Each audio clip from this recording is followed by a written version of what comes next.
and now he's the one protecting. Bigetron will close it out with a Minotaur and a Paquito. The closing hero now for Alter Ego. Against a Minotaur Faramis combo, the all-out team fight really doesn't seem to favor them at all. And with the Paquito, very good 1v1 potential, and that's something that Chorizo has done very conveniently. Alter Ego have to find a way to either win out in the pickoffs really heavily, or get some way to control or disengage from the big team fight, right? Use something that can bait out these big ultimates. For the gold lane though, right? This is for Nino. Yeah. Could it be a fighter? I don't think so. They need a little bit more sieging power. It has to be a marksman. I think Claude would be a safe option to go for. But Oh what? my! Oh, this is so hype. This is a brawl. This is season 7, ladies and gentlemen. It's an Esmeralda. We were talking about Esmeralda yesterday to be a counter to the Harith, and they go for it. We finally get to see it. It's back. Will it work? That's a big question. Season 7 Nino. Season 7 fighter Nino. It was demolishing all the gold laners put in his face. With the Esmeralda, with the Season changes 8? to the magical items. Season 8 as well, right? Yeah, season 8 as well. Yes. It was season 7 and 8. Yeah. It was I'm also so the hyped time for when this. Maungzi, Ahmad played Beatrix mid. Seems like a whole lifetime away, man. But we're seeing some nostalgia right here. Play Esmeralda, man. With the Blood Wings, for instance, there's so many item combinations right here that can make such a big difference. What a way to begin the Chaos Derby, ladies and gentlemen. The audience in the building, they're feeling it. We're feeling it as well on the caster desk. But will it work out? Debut Esmeralda in the gold lane as a counter to the Harith that has not found a counter just yet. Is this the answer to these questions? Let's welcome you to game number 1 between Bigetron and Alter Ego. Lunox was too vulnerable and lost that matchup. Yesterday we saw Onyx try to go up against the Harith with Lunox. Now it's the other counter, the Esmeralda. Definitely takes away a whole lot of the sieging power that Alter Ego would have usually on a marksman, but is it worth it? We have to see how it really plays out, man. No sieging power, but a lot of ways to just go in, dive in, and set up for a big wombo combo dive, just the way Alter Ego used to really enjoy doing it. So Rizzo, by the way, with the sprint, this seems to be their attempt at mitigating that long distance, the mobility that Taz will have on this link. Looking at the items here, Inspire for both Iman and Moreno. They want to have as many spells as possible. So does Sully Boy.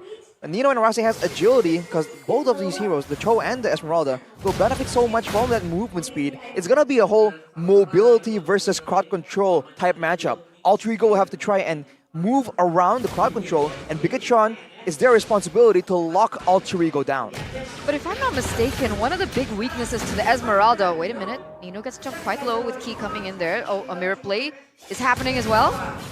Good jab as well, trying to zone Taz away. And Taz actually utilizes Retry here. That is quite a bit late because the turtle will spawn in 10.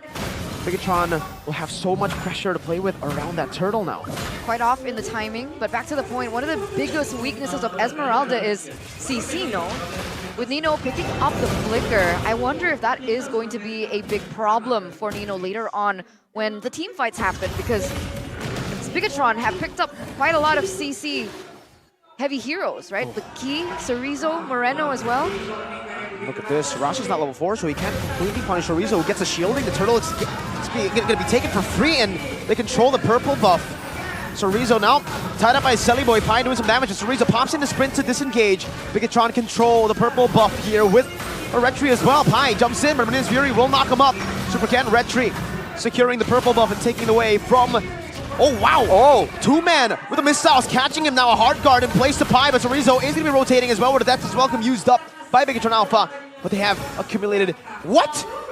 This lane! Nino is losing in this... Who can counter the Harith? It's just too strong right now. And this is before the main item spikes, item power spikes do come in and make a difference. There's a question, Eterna. No Purify on Nino, but a hard guard available for that age-old combo. The Angela in a fighter, they can just run all the way in the back like an almost more improved, tankier CC. I do have to say, for Onyx at least, whenever they go for the Assassins, they always ban Barats. Is this why? The farming of the Barats, it's crazy. He's out-farming the Link by a long shot. And it's because he's been winning in the Red Sheep battles as well when they are small skirmishes around the map so far. And the rest of his team as well. If you look at how Bigetron are moving, they're moving as a full unit, and all three are always just outnumbered and bullied away because there's no real main front line until later on, where Pai can be the main guy just sitting in the front, absorbing all that damage. For now, I guess Rasi can do that, but he can escape easily, but he can't really absorb as much damage as the members of Bigetron can.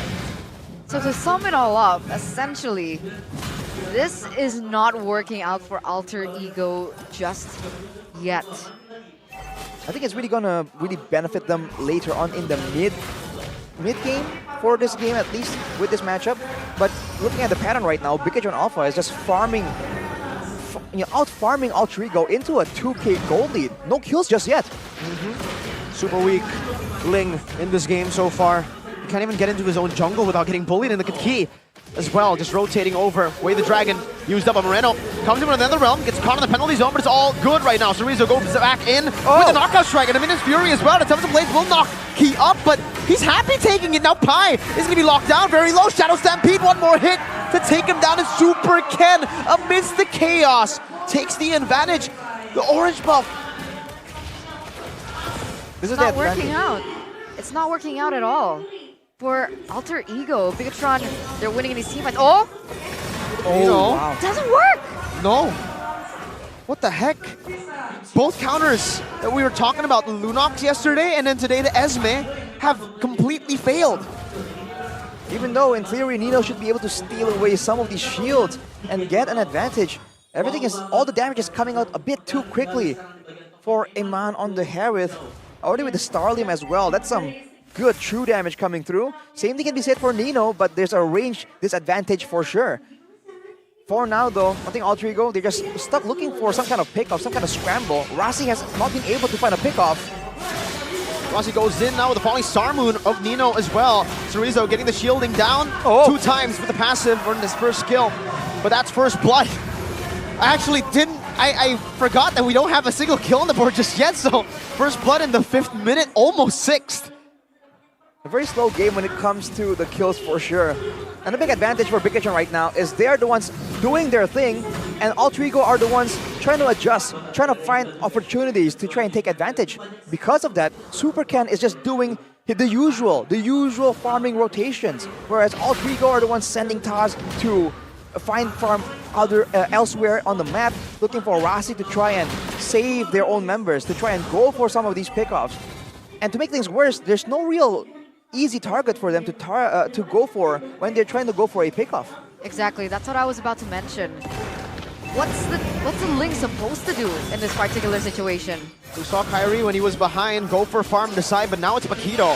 Rasi goes in, Way the Dragon committed as well, and that's going to be Cerezo who falls, but Iman now rotates over to the bottom lane with the help of his Fury, pops in his Iman Force, and not even the hard guard can help him get out of this damage, which is still insane from Iman. Nino outmaneuvering them, going into the bushes, but Iman is still chasing him down. 2-man penalty zone as Alter Ego look for the collapse once again, but Iman now jumps back in. Another realm pop down, Key will lose out on the HP, and Rasi will fall.